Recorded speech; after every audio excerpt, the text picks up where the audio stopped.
नमस्कार दोस्तों। कभी कभी यूं ही बेवजह किसी बात को लेकर हमारे मन में फिजूल तरह तरह के सवाल उठने लगते हैं। अगर कभी कोई हमें कुछ बात कह देता है तो वो बात हमारे मन में बार बार घूमते रहती है और उस बात को लेकर हम अक्सर बहुत तनाव में आ जाते हैं और इस वजह से हमारी सेहत पर इसका बहुत बुरा असर पड़ता है। तो इस बेवजह उठ रहे सवालों को कैसे हम शांत कर सकते हैं, बेचैनी को कैसे शांत कर सकते हैं और हम इस तनाव से बाहर कैसे निकल सकते हैं, इस कहानी में मैं आपको गौतम बुद्ध की ऐसी 4 आदतों के बारे में बताने वाला हूँ जिससे आप अपने जीवन में अपनाकर उस तनाव से बाहर निकल जाएंगे और अच्छे कामों में अपना जीवन व्यतीत कर एक अच्छी जिंदगी जी सकते हैं। यहाँ पर बताई गई यह 4 आदतें आपकी पूरी जिंदगी को बदल सकती हैं। अगर आप इन 4 आदतों को अपने जीवन में अपना लेते हैं तो फिर आप अपने जीवन को एक खुशहाल जिंदगी में बदल देंगे और फिर आपका मन कभी भी बेचैन नहीं होगा, ना ही उदास रहेगी और ना ही बेफिजूल के कामों में व्यस्त रहेगा। तो आइए इस कहानी को शुरू करते हैं। एक बार एक बौद्ध भिक्षु किसी पेड़ के नीचे ध्यान कर रहा था। तभी एक राजकुमार उस भिक्षु के पास आता है और उनसे कहता है, हे महोदय, आप हमेशा कहते रहते हैं कि ध्यान करो, लेकिन मेरे लिए ध्यान करना तो दूर की बात है। मैं कुछ समय के लिए अपनी आंखें बंद करके शांति से भी नहीं बैठ पाता हूँ। मेरा मन इतना बेचैन है कि यह हर समय कुछ न कुछ सोचता रहता है। मैं जब भी ध्यान करने बैठता हूँ तो मेरे अंदर विचारों का तूफान आने लगता है। लोगों के बारे में सोचकर, अपने जीवन की बीती घटनाओं के बारे में और अपने भविष्य के बारे में, और ऐसे ही न जाने कितने सारे अजीबोगरीब विचार लगातार मेरे मन में आते रहते हैं। मैं इन्हें रोकने की बहुत कोशिश करता हूँ, लेकिन जब मैं इन्हें रोकने के लिए ध्यान करने की कोशिश करता हूँ तो मेरा मन अशांत होने लगता है और फालतू की बातें मन में उठने लगते हैं, तो मैं ध्यान को तोड़कर बैठ जाता हूँ।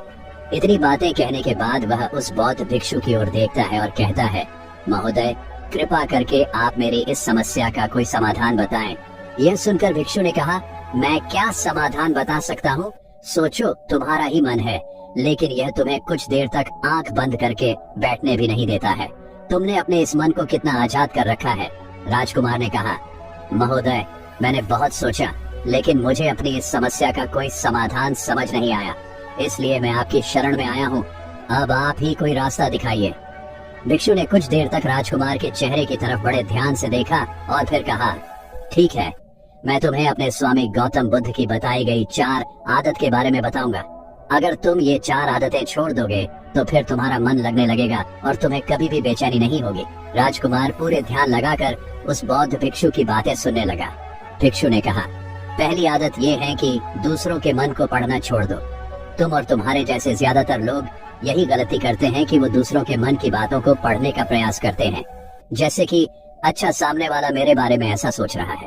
और यही एक आदत तुम्हें सबसे ज्यादा बेचैन और परेशान करती है। ज्यादातर समय पर लोग दूसरों के मन की बातों को गलत और नकारात्मक तरीके से ही पढ़ते हैं।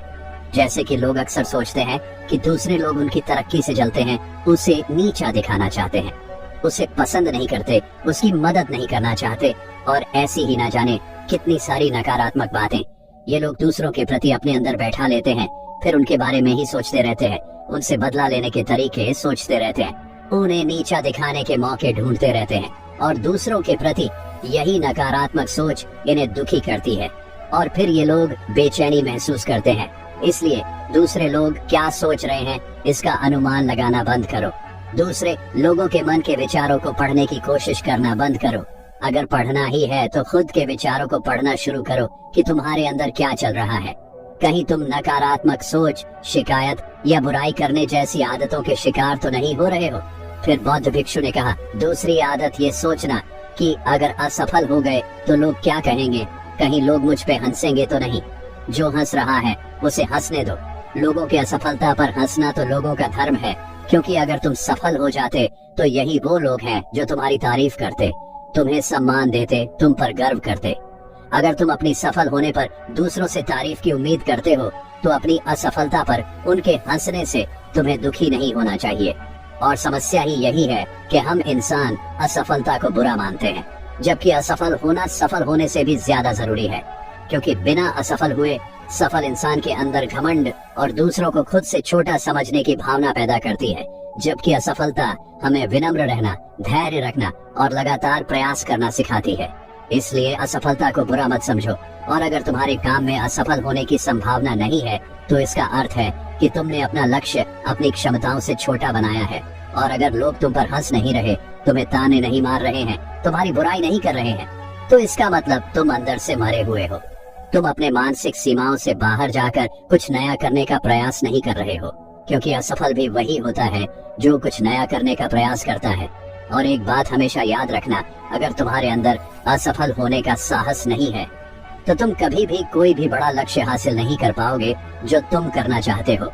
इसलिए असफल होने और लोगों के हंसने से डरना बंद कर दो। बौद्ध भिक्षु ने आगे कहा कि तीसरी आदत यह है कि बेवजह समय को बर्बाद करना छोड़ दो। लोगों को लगता है कि वो समय को काट रहे हैं, लेकिन असल में समय हर बार उन्हें काट रहा है। लोगों के द्वारा समय को व्यर्थ के कामों में बर्बाद करने का केवल एक ही कारण है, और वह ये है कि उन्हें लगता है कि उनके पास बहुत समय है, जबकि सच्चाई यह नहीं है।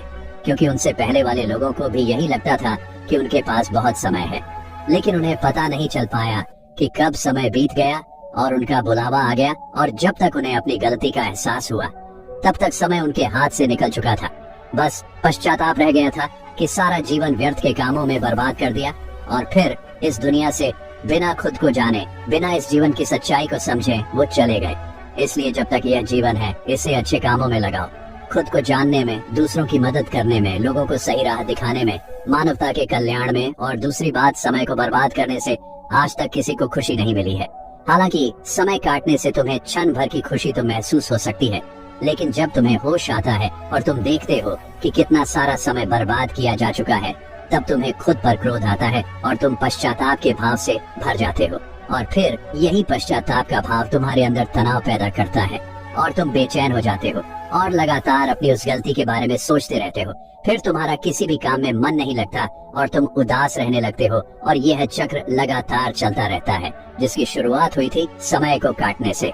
इसलिए समय को काटना बंद करो और वो करना शुरू करो जो जरूरी है।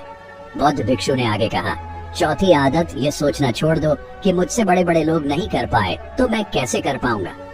असल में दूसरों से खुद की किसी भी चीज में तुलना करना ही व्यर्थ है, और ये तुलना करना ही हमें हानि पहुंचती है। सबकी परिस्थितियां अलग अलग होती हैं, सबकी सोच अलग है। और क्या हुआ, अगर दूसरे नहीं कर पाए तो हो सकता है कि तुम ही कर जाओ, क्योंकि अक्सर वही लोग इतिहास रचते हैं जिनसे ज्यादा उम्मीद नहीं होती। और फिर हो सकता है कि जिसे तुम बड़ा समझ रहे थे, जिसके लिए तुम सोच रहे थे कि उसने बहुत मेहनत की है, बहुत प्रयास किया है, उसने कभी उतना प्रयास किया ही ना हो, केवल मेहनत करने का दिखावा किया हो। क्योंकि ज्यादातर लोग कभी उतनी मेहनत करते ही नहीं है जितनी उन्हें अपने लक्ष्य प्राप्ति के लिए करनी चाहिए, और दूसरे लोगों के सामने यह दिखाने का प्रयास करते रहते हैं कि मैंने तो बहुत मेहनत की थी लेकिन मेरी किस्मत ही खराब थी। और यही वो लोग हैं जो दूसरों को बातों ही बातों में कहते रहते हैं कि जब इतनी मेहनत करने के बाद मैं सफल नहीं हो पाया तो तुम कैसे हो पाओगे। लेकिन अंदर ही अंदर यह इस बात को जानते हैं कि उन्होंने कभी उतनी कोशिश नहीं की थी जितनी उन्हें करनी चाहिए थी। ये बस दूसरों की नजरों में अपनी इज्जत बचाने के लिए और इस डर से कि कहीं दूसरा व्यक्ति इनसे आगे ना निकल जाए, ये अपने अधूरे प्रयास से घबराते रहते हैं और दूसरों को डराते रहते हैं कि जब मैं नहीं कर पाया तो तुम कैसे कर पाओगे। इसलिए किसी दूसरे असफल व्यक्ति को देखकर ये सोचना छोड़ दो कि तुम भी कहीं असफल हो जाओगे। तुम बस अपना सर्वश्रेष्ठ प्रयास करो और बाकी सब समय पर छोड़ दो। भिक्षु ने आगे कहा, अगर तुमने ये 4 आदतें छोड़ दी तो तुम्हारा मन एकदम शांत हो जाएगा और फिर तुम जहाँ चाहो वहाँ अपना मन लगा सकते हो। इतना कहकर वह भिक्षु शांत हो गए और राजकुमार को भी अब समझ आ चुका था कि उसे क्या करना है। उसने मन ही मन उन 4 आदतों को छोड़ने का निश्चय किया। उसने उस बौद्ध भिक्षु को धन्यवाद किया और वहाँ से चला गया। दोस्तों, हमें यह नहीं सोचना चाहिए कि लोग मेरे बारे में क्या सोच रहे हैं। अगर मैं कोई काम करता हूँ तो लोग मेरे उस काम को लेकर हंसेंगे। इसके अलावा हमें अपना फालतू समय बर्बाद नहीं करना चाहिए। इसके अलावा हमें कभी भी यह नहीं सोचना चाहिए कि अगर किसी व्यक्ति से कोई काम नहीं हो पाया है तो मैं उसे नहीं कर पाऊंगा। अगर आप मेहनत से किसी भी काम को करते हैं तो कोई भी काम छोटा या बड़ा नहीं होता और एक ना एक दिन सफलता अवश्य मिलती है। तो दोस्तों, अगर आपको ये कहानी पसंद आई है तो इसे लाइक करें, कमेंट करें और अपनों तक शेयर करें, और हमारे इस चैनल को सब्सक्राइब करें ताकि आगे भी आपके लिए ऐसी कहानियां लेकर आते रहेंगे। तो आज के लिए बस इतना ही, फिर मिलूंगा आपसे अगले दिन ऐसे ही एक और नई कहानी के साथ। तब तक के लिए धन्यवाद।